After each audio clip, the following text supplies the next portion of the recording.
ভারত থেকে শ্রীলঙ্কায় স্থানান্তর করা হবে বাংলাদেশের টি-20 বিশ্বকাপের ম্যাচ। অপেক্ষার প্রহর গুনছেন বিসিবির আরেক পরিচালক খালেদ মাসুদ পাইলটও। ভারতীয় গণমাধ্যমে নানা রকম গুঞ্জন থাকলেও মেগা ইভেন্টে অংশগ্রহণের আশা ছাড়েননি সাবেক এই অধিনায়ক। তবে বাংলাদেশের মানুষের অনুভূতিতে আঘাত লাগে এমন কোনো সিদ্ধান্ত মেনে নেয়ার পক্ষে নন পাইলট।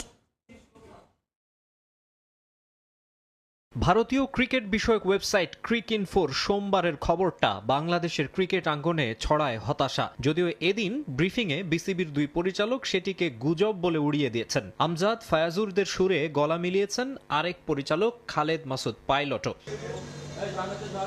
তিন কর্মকর্তার মধ্যে আন্তর্জাতিক ক্রিকেট খেলার অভিজ্ঞতা কেবল তারই। দেশের জার্সিতে বিশ্বকাপে প্রতিনিধিত্ব করতে পারা কতটা গৌরবের তা তো সাবেক অধিনায়কই ভালো উপলব্ধি করতে পারেন। তাই সমস্ত প্রতিবন্ধকতা পেরিয়ে শেষ পর্যন্ত মেগা ইভেন্টে অংশগ্রহণ নিশ্চিত হবে টাইগারদের, আশা পাইলটের। আমি মনে করি যে বাংলাদেশ হয়তো ওয়ার্ল্ড কাপ খেলবেন এবং সেটা যদি একটা সুন্দর আইসিসি যদি খুব নিউট্রাল থাকেন তারা হয়তো ইভেন্ট এখনও কিন্তু অনেক বেশ কিছুদিন সময় আছে।